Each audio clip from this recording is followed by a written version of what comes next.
Hi guys, and welcome back to my channel. It is Thursday, so we are talking Turner syndrome.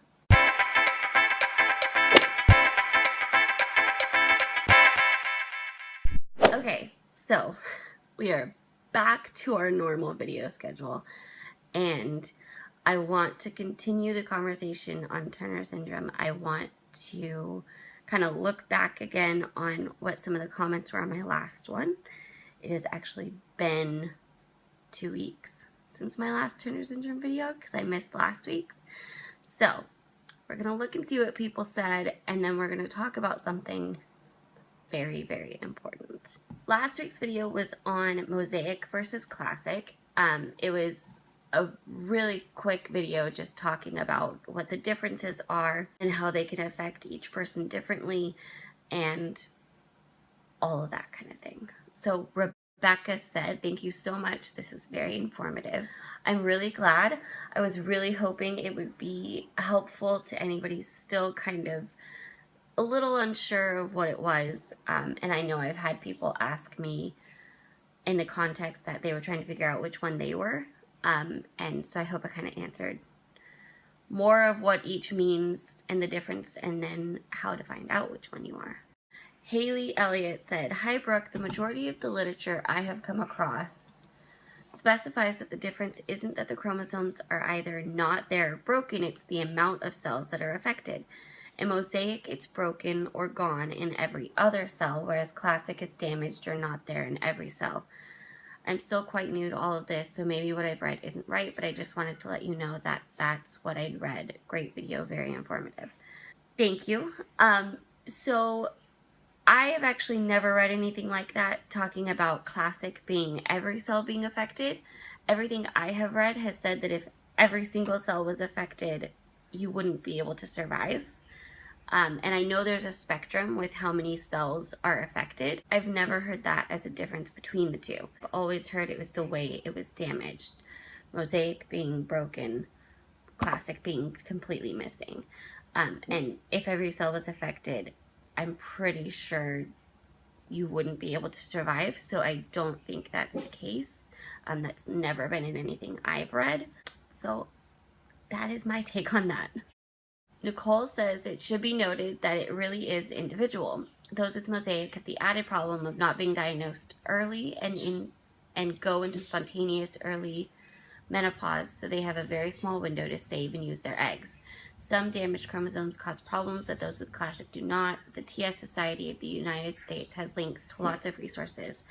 Recent resources also shows that Classic TS women are in fact not missing all the second X's on their 23rd set of chromosomes, or we'd not be here. However, a typical karyotype test can't pick that up. Best wishes." Thank you. And you are very right.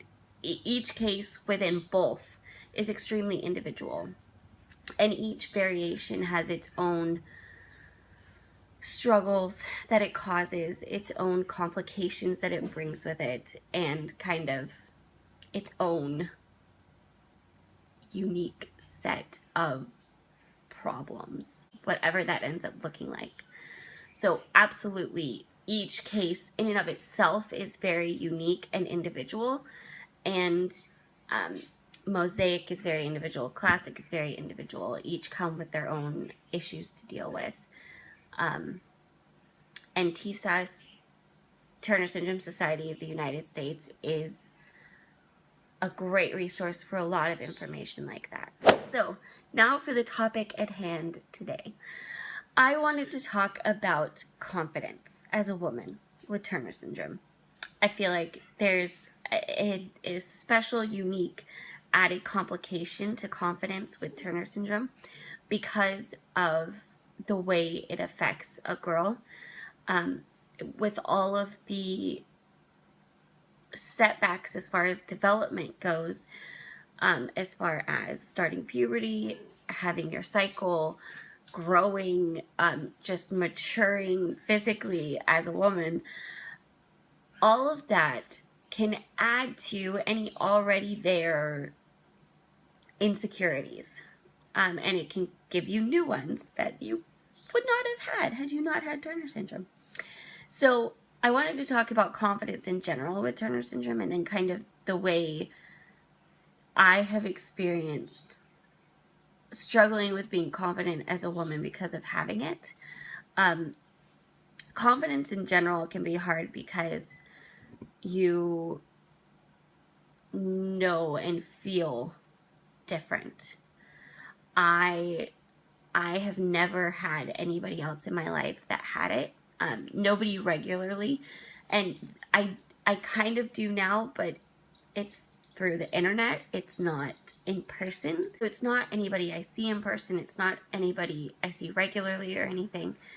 So there's that sense of standing out, of being different. You know, no one else in my family or anybody around me has struggled with infertility except me. Nobody else is as short as I am for the most part around me. I'm the small one. I'm the little one. I don't know how else to describe it. I am the one that stands out. Max is gonna come join for a second.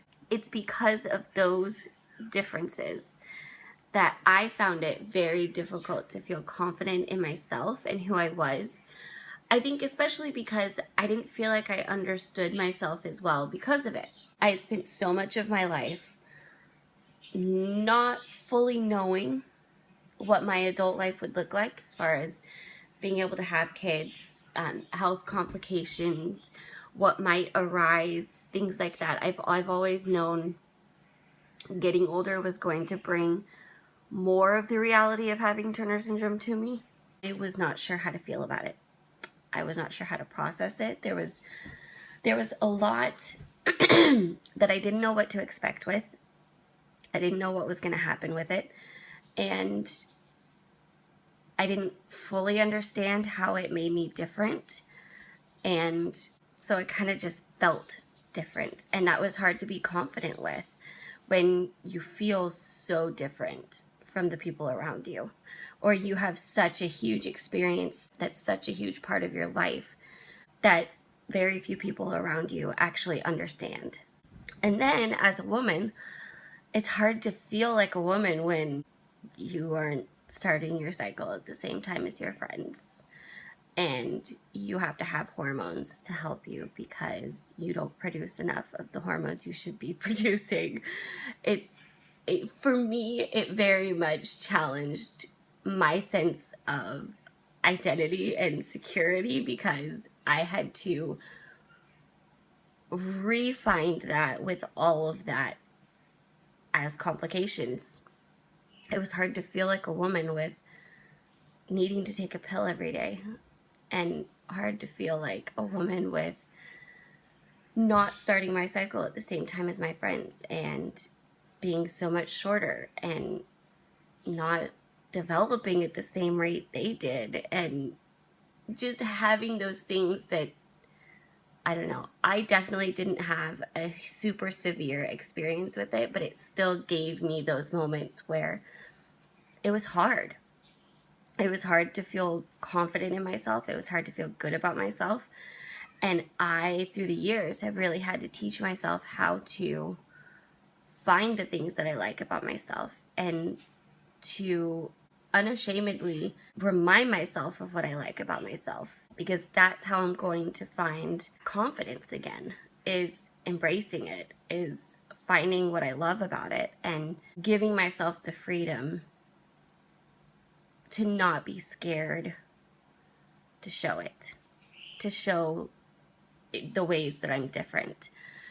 And I think part of that really has brought me to sharing on here like I do. And I think at the same time, that's also helped me in that area and grown me in that area even more.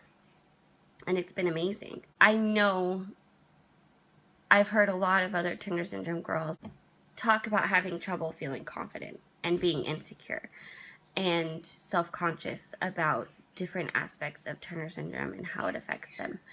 And I want to encourage everybody to find what you love about yourself, find ways of embracing your uniqueness, because even within Turner syndrome, all of us are super unique in our own woman. And I hope that this gives you a little encouragement for that. I hope this was a little insight into my story with that. So if you enjoyed it, if you did find it encouraging, give it a thumbs up and share it with everybody.